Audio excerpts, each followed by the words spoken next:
हरे मुरारी। हे नाथ नारायण वासुदेवा। श्री कृष्ण गोविंद हरे मुरारी। हे नाथ नारायण वासुदेवा। श्री कृष्ण गोविंद हरे मुरारी। हे नाथ नारायण वासुदेवा। श्री कृष्ण गोविंद हरे मुरारी। हे नाथ नारायण वासुदेवा। ही हम श्री भगवन नाम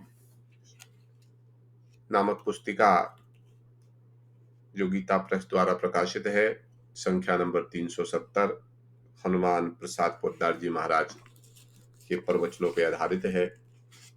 आज हम उसी का स्मरण करेंगे। पापानलस्य दीप्तस्य मा कुर्वन्तु भयानरः। गोविंद नाम मेघो घनश्यते नीरविंदुभि। ये श्लोक गरुड़ पुराण में आया है। हे मनुष्यों, प्रतृप्त पाप अग्नि को देखकर भय ना करो। गोविंद नाम रूप मेघों के जल बिंदुओं से इसका नाश हो जाएगा। पापों से छूटकर परमात्मा के परम पद को प्राप्त करने के लिए शास्त्रों में अनेक उपाय बताए गए हैं। दया में महर्षियों ने दुख कातर जीवों के कल्याणार्थ वेदों के आधार पर अनेक प्रकार के ऐसी विधियां बतलाई हैं जिनका यथाधिकार आचरण करने से जीव पाप मुक्त होकर सदा के लिए निरतिशय आनंद परमात्मा सुख को प्राप्त कर सकता है। परंतु इस समय कलयुग है। जीवन की अवधि बहुत थोड़ी है। मनुष्यों की आयु प्रतिदिन घट रही है। आध्यात्मिक आदि भौतिक आदि दैविक तापों की वृद्धि हो रही है। भोगों की प्रबल लालसा ने प्रायः सभी को विवश और उन्मत्त बना रखा है। कामनाओं के अशेष कलंक से बुद्धि पर कालिमा छा गई है। परिवार, कुटुंब, जाति या देश के नाम पर होने वाली विविध भांति की मोहमयी क्रियाओं के तीव्र धार प्रवाह में जगत बह रहा है। देश और उन्नति के नाम पर धर्म, अहिंसा, सत्य और मनुष्यता का विसर्जन किया जा रहा है। सारे जगत में कुवासना में कुप्रवृत्तियों का तांडव नृत्य हो रहा है। शास्त्रों के कथनानुसार युग प्रभाव से या हमारे दुर्भाग्य दोष से धर्म का एक पाद भी इस समय केवल नाम मात्र का रहा है। आजकल के जीव धर्मोन्मोदित सुख से सुखी होना नहीं चाहते। सुख चाहते हैं, अटल अखंड आत्यंतिक सुख चाहते हैं, परंतु सुख की मूलभूति धर्म का सर्वनाश करने पर तुले हुए। ऐसी स्थिति में सुख के स्वप्न से भी जगत को केवल निराशा ही रहना पड़ता है। हमारी इस दुर्दशा को महापुरुषों ने और भगवत भक्तों ने पहले से ही जान लिया था। इसी से उन्होंने दया परवश होकर हमारे लिए एक ऐसा उपाय बताया जो इच्छा करने पर सहज में ही काम में लाया जा सकता है, परंतु जिसका वह महान फल होता है जो पूर्व काल में बड़े बड़े यज्ञ, तप और दान से भी नहीं होता था। वह श्री हरि नाम का जप, कीर्तन और स्मरण। वेदांत दर्शन के निर्माता भगवान व्यासदेव जी रचित भागवत में ज्ञानी श्रेष्ठ सुखदेव जी महाराज शीघ्र ही मृत्यु को आलिंगन करने के लिए तैयार बैठे हुए राजा परीक्षित से पुकार कर कहते हैं, कले दोष निधे राजनस्ति हो को महान गुणः। कीर्तनादेव कृष्णस्य मुक्त संग परम व्रजेत। कृते यद ध्यायतो विष्णुं त्रेतायं यचितो मखे। द्वापरे परिचार्यायाम कलो तदित कीर्तनात्। हे राजन, इस दोषों से भरे हुए कलयुग में एक महान गुण यह है कि केवल श्री कृष्ण के नाम कीर्तन से ही मनुष्य कर्म बंधन से मुक्त होकर परमात्मा को प्राप्त कर लेता है। सतयुग में ध्यान से, त्रेता में यज्ञ से और द्वापर में परिचर्या से जो पद प्राप्त होता था वही कलयुग में केवल श्री हरिनाम कीर्तन से प्राप्त होता है। इसलिए 400 वर्ष पूर्व बंगाल के नवदीप नामक स्थान में प्रेमावतार श्री श्री चैतन्य देव ने अवतीर्ण होकर मुक्त कंठ से इस बात की घोषणा की थी कि भय न करो, सबसे बड़ा प्राश्चित और परमात्मा के प्रेम संपादन का परमोत्तम साधन श्री हरिनाम है। संसार वासना का परित्याग कर दृढ़ निश्वास के साथ इसी में लग जाओ और अपना उद्धार कर लो। उन्होंने केवल ऐसा कहा ही नहीं, बल्कि स्वयं लोगों के घरों पर जा जाकर और अपने परम भागवत साथियों को भेज भेज कर येन केन प्रकरण लोगों को हरि नाम में लगाया। जगाई मघाई शरीक प्रसिद्ध पातकी हरि नाम परायण हो गए। लोगों को इस सन्मार्ग में लगाने के कार्य में उन्होंने गालियां सुनी, कटुक्तियां सही, बल्कि श्री नित्यानंद और हरिदास आदि भक्तवरों ने तो भीषण प्रहार सहन करके पात्र पात्र का विचार छोड़कर जनता में हरि नाम वितरण किया। इसी प्रकार भक्त श्रेष्ठ कबीर, नानक, तुकाराम, रामदास, ज्ञानदेव, सोपनदेव, मीरा, तुलसीदास, सूरदास, नंददास, चरणदास, दादू दयाल, सुंदरदास, सहजोबाई, दयाबाई, सुखाबाई आदि भगवतों ने भी हरि नाम को ही जीवों के कल्याण का प्रधान उपाय समझा और अपनी दिव्य वाणी में इसी का प्रचार किया। आधुनिक काल में भी भारतवर्ष में जितने महात्मा संत हो गए हैं, सभी ने एक स्वर से मुक्त कंठ होकर नाम महिमा का गान किया और कह रहे हैं। जिस नाम का इतना प्रभाव, महत्व और विस्तार है, उस पर मुझ जैसे रसनाभिज्ञ मनुष्य क्या लिख सकता है। मेरा तो यह केवल एक तरह का दुस्साहस है, जो संतों की कृपा और प्रेमियों के प्रेम के भरोसे ही किया जा सकता है। मैं भगवत नाम की महिमा क्या लिखूं, मैं तो नाम का ही जिलाया जी रहा हूं। शास्त्रों में नाम महिमा के इतने अधिक प्रसंग हैं कि उनकी गणना करना भी बहुत कठिन कार्य है। इतना होते हुए भी जगत के सब लोग नाम पर विश्वास क्यों नहीं करते। नाम का साधन तो कठिन नहीं प्रतीत होता। पूजा होम यज्ञ आदि में कुछ ज्ञानाभिमानी लोग ज्ञान के अभिमान में हरि नाम को गुण या मंद साधन समझकर त्याग देते हैं। जनता अधिकतर संसार में बड़े लोग कहलाने वालों के पीछे ही चला करती है। यही सब कारण है कि सब लोग हरि नाम के परायण नहीं होते। एक कारण और है कि जिससे नाम के विस्तार में बड़ी बाधा पड़ती है, वह है नाम को पाप का साधन बना लेना। ऐसे लोग संसार में बहुत हैं जो पाप करने में जरा सा भी संकोच नहीं करते और समझ बैठते हैं कि नाम लेते ही पाप का नाश हो जाएगा। इसमें कोई संदेह नहीं कि हरि नाम पाप रूपी घास के बड़े ढेर को जलाने के लिए साक्षात अग्नि है। बड़े से बड़े पाप नाम के उच्चारण मात्र नष्ट हो जाते हैं। वैशंपायन संहिता में कहा, सर्व धर्म बहिभूताम सर्व पाप परास्तथा मुच्यते नाथ संदेहो विष्णुर नाम कीर्तनात्। सर्व धर्म त्यागी और सर्व पाप निवृत्त पुरुष भी यदि हरि नाम कीर्तन करता है, तो वह पापों से छूट जाता है। इसमें कोई संदेह नहीं है कि पूर्व के पापों का नाश करने के लिए हरि नाम सबसे बड़ा और शीघ्र फलदायक प्रायश्चित है। नाम के प्रताप से पापी मनुष्य भी भगवान के परम पद को प्राप्त हो जाता है।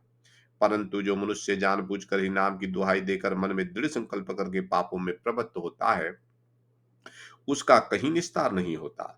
रोगानिवृत्ति के लिए ही औषध का सेवन किया जाता है, परंतु जो लोग बीमारी बढ़ाने के लिए दवा लेते हैं, उनको सिवा मरने की ओर क्या फल मिल सकता है।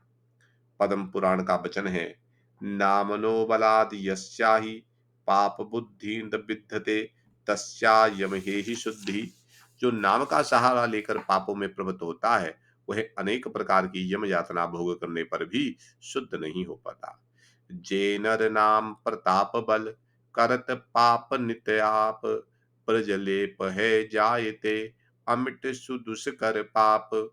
इसमें कोई संदेह नहीं कि परदारतो वापि पराकृतिकारकम संसुंधम मुक्तिमापनोति हरि नाम कीर्तनात्। मत्स्य पुराण का श्लोक है। परदारतो, पर स्त्रीगामी, वापी परापकृत कहा, पर पीड़नकारी मनुष्य भी हरिनाम कीर्तन से शुद्ध होकर मुक्ति को प्राप्त हो जाता है। इसमें कोई संदेह नहीं कि भागवत के कथनानुसार चोर, शराबी, मित्रद्रोही, स्त्री, राजा, पिता, गो और ब्राह्मण की हत्या करने वाले, गुरु पत्नी गामी और अनन्यान बड़े बड़े पापों में रत रहने वाला पुरुष भी भगवान के नाम ग्रहण मात्र से तत्काल मुक्त हो जाता है। पातक उपपातक महा जेते पातक और नाम ले तत्काल सब जरत खरत तेहि ठोर।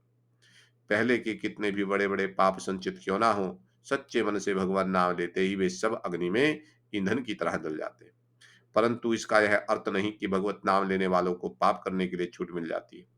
भगवान का नाम भी लेंगे और साथ ही साथ मनमाने पाप भी करते रहेंगे। इस प्रकार की जिनकी कुवासना है, उनके लिए तो फल उल्टा ही होता है। नाम महिमा की दुहाई देकर पाप करने वाले को नरक में भी जगह नहीं मिलती। जो लोग जानबूझकर धन के लोभ से चोरी करके पर स्त्री गमन करके, क्रोध या लोभ व हिंसा करके, गुरु शास्त्रों का अपमान करके, मद्यपान, मलेच्छ भोजन आदि करके, स्त्री हत्या, भ्रूण हत्या करके और झूठी गवाही देकर या झूठा मामला सजा करके राम नाम कह देते हैं और अपना छुटकारा मान लेते हैं, उनके पापों का नाश नहीं होता। उनके पाप तो ब्रजलेप हो जाते हैं। ऐसे ही लोगों को देखकर अच्छे लोग भी नाम महिमा को अर्थवाद समझकर नाम परायण नहीं होते, परंतु यह उनकी भूल है। नाम महिमा केवल रोचक वाक्य नहीं है, यह सर्वथा यथार्थ तत्व है। बड़े-बड़े ऋषियों और संत महात्माओं ने नाम महिमा का प्रत्यक्ष अनुभव करके ही उसके गुण गाए। अब भी ऐसे लोग मिल सकते हैं जिन्हें नाम की प्रबल शक्ति का अनेक बार अनेक तरह से अनुभव हो चुका है, परंतु वे लोग उन सब रहस्यों को अश्रद्धालु और नाम नामापमानकारी लोगों के सामने कहना नहीं चाहते, क्योंकि यह भी एक नाम का अपराध है। अश्रद्धेन विमुक्षणवते यश्च चोपदेशम शिव नामापराधा। अश्रद्धालु, नाम विमुख और सुनना ना चाहने वाले को नाम का उपदेश करना कल्याण रूप नाम का एक अपराध है। जो नाम के रसिक हैं, जिन्हें इसमें असली रसवादन कभी अवसर प्राप्त हो गया है, वे तो फिर दूसरी ओर भूलकर भी नहीं ताकते। ना उन्हें शरीर की कुछ परवाह रहती और ना जगत की। मत वाले शराबी की तरह नाम प्रेम में मस्त हुए वे कभी हंसते हैं, कभी रोते हैं, कभी गाते हैं, कभी नाचते हैं। उनके लिए फिर कोई अपना पराया नहीं रह जाता। ऐसे ही प्रेमियों के संबंध में महात्मा शिशुदास जी महाराज लिखते हैं, प्रेम लग्यो प्रेमेश्वरो सो तब भूली गयो सिगरो घर बारा, जो उन्मत्त फिर जीत की तित नीको रही ना शरीर सहारा, श्वास उश्वास उठे सब रोम चले दृग नीर अखंडित धारा, सुंदर कौन करे नवधा विधि झाकी परियो रस पी मतवारा। वास्तव में ऐसे ही पुरुष नाम के यथार्थ भक्त हैं और इन्हीं लोगों द्वारा किया हुआ नाम उच्चारण जगत को पावन कर देता है। जहां तक ऐसे प्रेमी की मस्ती ना प्राप्त हो, वहां तक प्रेम मार्ग में भी शास्त्रों की मर्यादा का पूरा रक्षण करना चाहिए। भगवान नारद कहते हैं, अन्यथा पातित्यंग शंक्याय, भक्ति सूत्र में आया, नहीं तो पतित होने की आशंका है। अतएव आरंभ में अपने अपने वर्ण आस वर्णाश्रमोदित संध्या बंदन, पिता माता आदि की सेवा, परिवार संरक्षण आदि वैदिक और लौकिक कार्यों को करते हुए इस भगवत नाम का आश्रय ग्रहण करना चाहिए। समृद्धि विहित कर्मों के त्याग की आवश्यकता नहीं है। यथा समय और यथा स्थान उनका आचरण अवश्य करना चाहिए। राम नाम ऐसा धन नहीं है जो ऐसे वैसे कर्मों में खर्च किया जाए। जो मनुष्य मामूली सा कांच का टुकड़ा खरीदने जाकर बदले में बहुमूल्य हीरे दे आता है, वह कभी बुद्धिमान नहीं कहलाता। इसी प्रकार जो कार्य लौकिक या समृद्धि विहित कर्मों के आचरण से सिद्ध हो सकता है, उसमें नाम का प्रयोग करना राजाधिराज से झाड़ू दिलवाने के समान है, सोने को मिट्टी के भाव बेचने के समान है। अतएव नाम जप में समृद्धि विहित कर्मों के त्याग की कोई आवश्यकता नहीं। कुछ लोगों की यह शंका है कि आजकल नाम लेने वाले तो बहुत लोग देख जाते हैं, परंतु उनकी दशा देखते ही तो मालूम होता है कि उनको कोई लाभ नहीं हुआ। जिस नाम के एक बार उच्चारण करने मात्र से संपूर्ण पापों का नाश होने बतलाया जाता है, उस नाम की लाखों बार आवृत्ति करने पर भी लोग पापों में प्रवृत्त और दुखी देखे जाते हैं। इसका क्या कारण है? इसके उत्तर में पहली बात तो यह है कि लाखों बार नाम की आवृत्ति उनके द्वारा प्रस्तुता होती नहीं, धोखे से समझ ली जाती है। दूसरा कारण यह है कि उनकी नाम में यथार्थ श्रद्धा नहीं है। नाम के इस महात्म्य में उन्हें स्वयं ही संशय है। भगवान ने गीता में कहा है, संशयात्मा विनश्यति, इसलिए उन्हें पूरा लाभ नहीं होता। भजन में श्रद्धा ही फल सिद्धि का मुख्य साधन है। अवश्य ही भजन करने वाले में श्रद्धा का कुछ अंश तो रहता ही है। यदि श्रद्धा का सर्वथा अभाव हो तो भजन में प्रवृत्ति ही ना हो। बिना किंचित श्रद्धा हुए किसी कार्य विशेष में प्रवृत्त होना बड़ा कठिन है। अतएव जो नाम ग्रहण करते हैं, उनमें श्रद्धा का कुछ अंश तो अवश्य है, परंतु श्रद्धा के उस शुद्ध अंश की अपेक्षा संशय की मात्रा कहीं अधिक है, इसलिए उन्हें वास्तविक फल से वंचित रहना पड़ता है। गंगा स्नान से पापों का अशेष नाश होना बतलाया गया है, परंतु नित्य गंगा स्नान करने वाले लोग भी पाप में प्रवृत्त होते देखे जाते हैं। यद्यपि एक बार का भी भगवत नाम हजारों बार के गंगा स्नान से बढ़कर है। एक समय की बात है, भगवान शंकर पार्वती जी के साथ हरिद्वार में घूम रहे थे। पार्वती जी ने देखा कि सहस्त्र मनुष्य गंगा में नहा नहा कर हर हर करते चले जा रहे हैं, परंतु प्रायः सभी दुखी और पापरण हैं। पार्वती ने बड़े आश्चर्य के साथ शिव जी से पूछा कि हे देवदेव, गंगा में इतनी बार स्नान करने पर भी इनके पाप और दुखों का नाश क्यों नहीं हो रहा? क्या गंगा में सामर्थ्य नहीं है?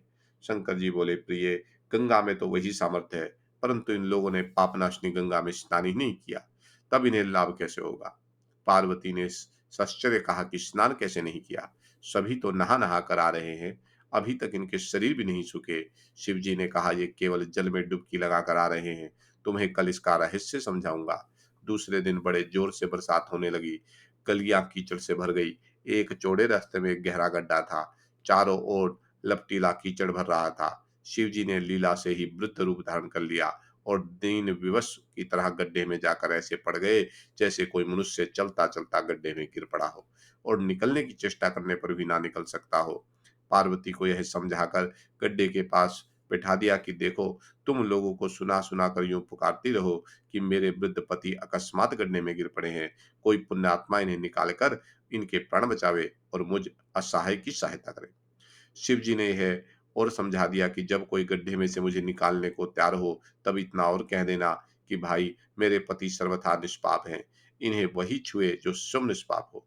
यदि आप निष्पाप हैं तो इनके हाथ लगाएं, नहीं तो हाथ लगाते ही आप भस्म हो जाएंगे। पार्वती तथास्तु कहकर गड्ढे के किनारे बैठ गई और आने जाने वालों को सुना सुनाकर शिव जी की सिखाई हुई बात कहने लगी। गंगा में नहाकर लोगों के दल आ रहे हैं। सुंदर युवतियों को यूं बैठी देखकर कईयों के मन में पाप आया। कई लोग लज्जा से डरे तो कईयों को कुछ धर्म का भय हुआ। कई कानून से डरे। कुछ लोगों ने तो पार्वती को यह सुना भी दिया कि मरने दे बूढ़े को, क्यों इसके लिए रोती है। आगे और कुछ भी कहा, मर्यादा भंग होने के भय से वे शब्द नहीं लिखे जाते। कुछ दयालु सचित्र पुरुष थे, उन्होंने करुणावश हो युवती के पति को निकालना चाहा, परंतु पार्वती के वचन सुनकर वे भी रुक गए। उन्होंने सोचा कि हम गंगा में नहाकर आए हैं, तो क्या हुआ, पापी तो हैं ही, हम कहीं होम करते हाथ न जल जाए, बूढ़े को निकालने जाकर इस स्त्री के कथनानुसार हम स्वयं भस्म न हो जाए। सुनतरा किसी का साहस नहीं हुआ। सैकड़ों आए, सैकड़ों ने पूछा और चले गए। संध्या हो चली। शिव जी ने कहा, पार्वती, देखा, आया कोई गंगा में नहाने वाला। थोड़ी देर बाद एक जवान हाथ में लोटा लिए हर हर करता हुआ निकला। पार्वती ने उससे भी वही बात कही। युवक का हृदय करुणा से भर आया। उसने शिव जी को निकालने की तैयारी की। पार्वती ने रोककर कहा, भाई, यदि तुम सर्वथा निष्पाप नहीं होंगे तो मेरे पति को छूते ही जल जाओगे। उसने उस क्षण बिना किसी संकोच के दृढ़ निश्चय के साथ पार्वती से कहा, माता, निष्पाप होने में तुझे संदेह क्यों होता है? देखती नहीं, मैं अभी गंगा नहा कर आया। भला गंगा में गोता लगाने के बाद भी कभी पाप रहते हैं? तेरे पति को निकालता हूँ। युवक ने लपक कर बूढ़े को ऊपर उठा लिया। शिव पार्वती ने उसे अधिकारी समझकर अपना असली रूप प्रकट कर उसे दर्शन देकर कृतार्थ किया। शिव जी ने पार्वती से कहा कि इतने लोगों में से इस एक ने ही वास्तव में गंगा स्नान किया है। इसी दृष्टांत के अनुसार जो लोग बिना श्रद्धा और विश्वास के केवल दंभ के लिए नाम ग्रहण करते हैं, उन्हें वास्तविक फल नहीं मिलता। परंतु इसका यह मतलब नहीं कि नाम ग्रहण व्यर्थ हो जाता है। परंतु जैसे चाहिए वैसा नहीं होता। दंभार्थ नाम लेने वाले भी संसार में पूजे जाते हैं। उनके पापों का भी नाश होता ही है, परंतु अनंत जन्मों के संचित और इस समय भी लगातार होने वाले अनंत पाप श्रद्धा रहित नाम से पूरे नष्ट नहीं हो पाते। नाम से पूरा फल प्राप्त न होने में श्रद्धा के अतिरिक्त एक और प्रधान कारण है, साधक का सकाम भाव। हम बहुत बड़ी मूल्यवान वस्तु को बहुत सस्ते दाम पर बेच देते हैं। सिर में मामूली दर्द होता है तो उसे मिटाने के लिए राम नाम कहते हैं। 150 रुपए की कमाई के लिए राम नाम लेते हैं। स्त्री बच्चों की आरोग्यता के लिए राम नाम लेते हैं। मान बढ़ाई पाने के लिए राम नाम लेते हैं। संतान सुख के लिए राम नाम लेते हैं। छलनी में जितना भी पानी भरते रहो, सभी निकल जाएगा। हमारा अंतःकरण भी कामनाओं के अनंत छेदों से छलनी हो रहा है। इसमें कुछ भी ठहरता नहीं। राम नाम का फल कैसा हो? प्यास लगी हुई है, जगत में सुख की पिपास किसको नहीं है? पवित्र जल का भी झरना झर रहा है। राम नाम के झरने का प्रवाह सदा ही अबाधित रूप से बहता है, परंतु हम आगे इस झरने के आगे अंजलि बांधकर जल ग्रहण नहीं करते। हम उसके आगे आगे रखते हैं हजारों छेदों वाली छलनी, जिसमें ना तो कभी पानी ठहरता है, ना हमारी प्यास ही बुझती है। सकाम भाव से लिए हुए नाम से भी नाम का असली फल आत्यंतिक सुख से हम इस प्रकार वंचित रह जाते हैं। प्रथम तो कोई भगवत नाम लेता ही नहीं, और यदि कोई लेता है तो वह सकाम भाव से धन संतान मान बढ़ाई की वृद्धि के लिए लेता है। नियमानुसार फल में जहाँ का तहाँ नहीं रहना पड़ता, परंतु नाम की महिमा अपार है। इस प्रकार लिए हुए नाम से भी फल तो होता ही है, सकाम कर्म की सिद्धि भी होती है और आगे चलकर भगवत भक्ति भी प्राप्त होती है। जब इन पंक्तियों का शुद्ध लेखक सकाम भाव से नाम जप किया करता है, तब कई बार उसकी ऐसी विपत्तियां टल गई जिसके टलने की कोई भी आशा नहीं थी। केवल वे विपत्तियां ही नहीं टली, उसका और फल भी हुआ। नाम में रुचि बढ़ी और आगे चलकर निष्काम भाव भी हो गया। भगवत नाम लेने का अंतिम परिणाम है भगवान में एकांत प्रेम हो जाना। एकांत प्रेम होने के बाद प्रेम में मिलने में जरा सा भी विलंब नहीं होता। जैसे ध्रुव को और विभीषण को राज्य की भी प्राप्ति हुई और भगवत प्रेम की भी। इसलिए शास्त्रों में चाहे जैसे भगवत नाम लेने वाले को भी बड़ा उत्तम बतलाया है। भगवान ने गीता में इसलिए अर्थार्थी भक्त को भी उदार और पुण्यात्मा बतलाया है, और अंत में मद भक्ता यान्ति मामापि कहकर चाहे जिस प्रकार भी भगवत भक्ति करने वाले को अपनी प्राप्ति कही है, क्योंकि सकाम भाव से अन्य सब की आशा छोड़कर, अन्य सब का आश्रय त्याग कर केवल भगवान के भक्त की परायण होना भी बड़े भारी पुण्य का फल है। अतएव सकाम भाव से भगवान के नाम ग्रहण करने वाले लोग भी बड़े पूज्य और मान्य हैं, परंतु उनको सकाम भाव की प्रतिबंधता के कारण नाम के वास्तविक फल नामी के प्रेमी या स्वम नामी की प्राप्ति में विलंब अवश्य हो जाता है। इससे यह सिद्ध हो गया कि नाम से फल तो अवश्य होता है, परंतु अश्रद्धा, अविश्वास और कामना के कारण उसके असली फल की प्राप्ति में देरी हो जाती है। यदि साधक इस अपने दोष से होने वाली देरी को दोष नाम पर लगाकर उसे अर्थवाद कहता है, तो यह भी उसका अपराध है। नाम के 10 अपराध बताए गए हैं। सत्पुरुषों की निंदा, नामों में भेदभाव, गुरु का अपमान, शास्त्र निंदा, हरि नाम में अर्थभेद, केवल स्तुति मात्र है ऐसी कल्पना, नाम का सहारा लेकर पाप करना, धम व्रत दान और यज्ञादि के साथ नाम की तुलना करना, अश्रद्धालु, हरिविमुख और सुनना ना चाहने वाले को नाम का उपदेश करना, नाम का महत्व सुनकर भी उसमें प्रेम ना करना, और मैं और मेरे तथा भोगादि विषयों में लगे रहना। यदि प्रमादवश इनमें से किसी तरह का नाम अपराध हो जाए, तो उससे छुटकर शुद्ध होने का उपाय भी पुनः नाम कीर्तन ही है। भूल के लिए पश्चाताप करते हुए नाम कीर्तन से नाम अपराध छूट जाता है। पद्म पुराण का वचन है, नामापराध युक्तानाम नामानेव हरन्त्यागम अविश्यान् प्रयुक्तानि तान्यवर्तकाराणि च। नामापराधी लोगों के पापों का नाम ही हरण करता है। निरंतर नाम कीर्तन से सभी मनोरथ सिद्ध होते हैं। नाम के यथार्थ महत्व को समझकर जहां तक हो सके नाम लेने में कदापि इस लोक और परलोक के भोगों की जरा सी भी कामना नहीं करनी चाहिए। यद्यपि ऊपर लिखे अनुसार नाम जप से कामना सिद्धि के अतिवा अंतःकरण की शुद्धि होकर भगवत भक्ति रूप विशेष फल भी मिलता है, परंतु नियम यही है कि जैसी कामना हो, सांगोपांग कर्म होने पर वैसे ही फल मिल जाए। जो लोग भगवत नाम का साधारण बातों में प्रयोग करते हैं, वे वास्तव में भगवत नाम के अपार महिमा से सर्वथा अनभिज्ञ हैं, या उस पर उनका विश्वास नहीं है।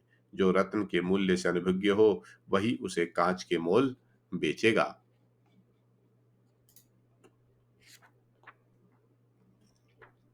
एक श्रद्धालु भक्त प्रतिदिन गांव के बाहर एक महात्मा के पास जाया करता था।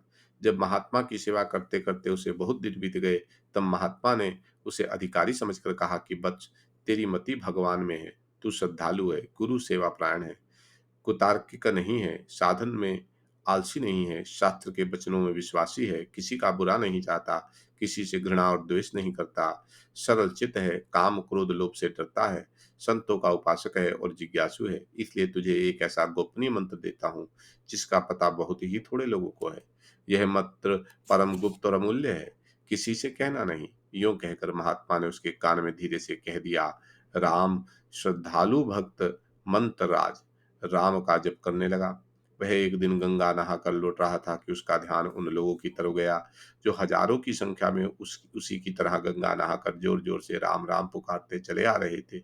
सुनता तो रोज ही था, परंतु कभी इस ओर उसका ध्यान नहीं गया।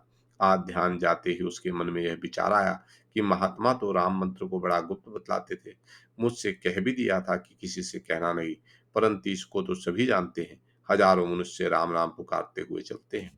उसके मन में कुछ संशय उत्पन्न हो गया। वह अपने घर ना जाकर सीधा गुरु के समीप गया। महात्मा ने कहा, बच्च आज इस समय कैसे आए? उसने अपना संशय सुनाकर कहा, प्रभु मेरे समझने में भ्रम हुआ है, या इसका कोई और मतलब है? अपनी दिव्य वाणी से मेरा संदेह दूर करने की कृपा कीजिए। महात्मा ने उसके मन की बात जान ली और कहा कि भाई, तेरे प्रश्न का उत्तर पीछे दिया जाएगा, पहले तू मेरा एक काम कर। महात्मा ने झोली में एक चमकीली हुई कांच की सी गोली निकाली और उसे भक्त के हाथ में देकर कहा, बाजार में जाकर इसकी कीमत करवा के लौटा। बेचना नहीं है, सिर्फ कीमत जाननी है। सावधान, कीमत आंकने में कहीं भूल ना हो जाए। भक्त श्रद्धालु था। आजकल सा कोई होता तो पहले ही गुरु महाराज को आड़े हाथों लेता और कहता कि मैं तुम्हारे कांच के टुकड़े की कीमत जंचवाने नहीं आया हूं, तुम्हारा कोई गुलाम नहीं हूं। पहले मेरे प्रश्न का उत्तर दो, नहीं तो मेरे साथ छल करने के अपराध में तुमको कोर्ट में नालिश की जाएगी। वह समय दूसरा था। भक्त अपना प्रश्न वहीं छोड़कर गुरु का काम करने के लिए बाजार में गया। सबसे पहले एक शाक बेचने वाले मिली। भक्त ने गुरु की चीज उसे दिखाकर कहा कि इसकी क्या कीमत है। शाक बेचने वाली ने पत्थर की चमक और सुंदरता देखकर सोचा कि बच्चों के खेलने की कांच की कोई बहुत सुंदर गोली है, बाजार में कहीं ऐसी नहीं मिलती। उसने कहा, शेर दो शेर आलू और बैंगन ले लो। वह आगे बढ़ा। एक सोनार की दुकान थी, वहां ठहरा। सुनार को गोली दिखाकर पूछा, भाई इसकी क्या कीमत है? सुनार ने हाथ में लेकर देखा और उसे अच्छा पुखराज समझकर 100 रुपए देने को कहा। भक्त की भी दिलचस्पी बढ़ी। वह और आगे बढ़ा, एक महाजन के यहाँ गया। महाजन ने गोली देखकर मन में विचार किया, इतना बड़ा और ऐसा हीरा तो जगत में कहाँ से होगा। है तो पुखराज ही, परंतु हीरा सा लगता है। बड़े घर में नकली भी असली ही समझा जाता है। उसने 1000 रुपए में मांगा। भक्त ने सोचा कि हो ना हो तो कोई बड़ी मूल्यवान वस्तु है। वह और आगे बढ़ा और एक जोहरी की दुकान पर गया। जोहरी ने परीक्षा की तो उसे हीरे की ही मालूम दिया, परंतु इतना बड़ा और ऐसा हीरा कभी उसने देखा नहीं था। इसलिए उसे कुछ संदेह रहा। तथापि उसने 1 लाख रुपए में उसे मांगा। भक्त बेचना नहीं है कहकर एक सबसे बड़े जोहरी की दुकान पर गया। जब गुरु के पास आया था तब उसे जोहरियों के पास जाने का साहस ही नहीं था। वह स्वयं उसे मामूली काज समझता था, परंतु जो जो कीमत बढ़ती गई त्यों तो उसका भी साहस बढ़ता गया। बड़े जोहरी ने हीरा देखकर कहा, भाई यह तो अमूल्य है। इस देश की सारी जवाहरात इसके मूल्य में दे दी जाए तब भी इसका मूल्य पूरा नहीं होता। इसे बेचना नहीं है। यह सुनकर भक्त ने विचार किया कि अब तो सीमा हो चुकी। वह लौटकर महात्मा के पास गया और बोला, महाराज इसकी कीमत कोई कर ही नहीं सकता, यह तो अमूल्य वस्तु है। गुरु ने पूछा कि तुमको यह किसने बताया? भक्त ने कहा, प्रभु मैंने यहाँ से बाजार में जाकर पहले शाक वाली से पूछा तो शेर दो शेर शाक देकर स्वीकार किया। सुनार ने 100 रुपए, महाजन ने 1000, जोहरी ने लाख और अंत में सबसे बड़ी जोहरी ने इसे अमूल्य बतलाते हुए कहा कि यदि देश की सारे जवाहरात इसके बदले में दे दी जाए तब भी इसका मूल्य पूरा नहीं होता। महात्मा ने उससे रत्न लेकर अपनी झोली में रख लिया। भक्त ने कहा कि महाराज अब मेरी शंका निवारण कीजिए।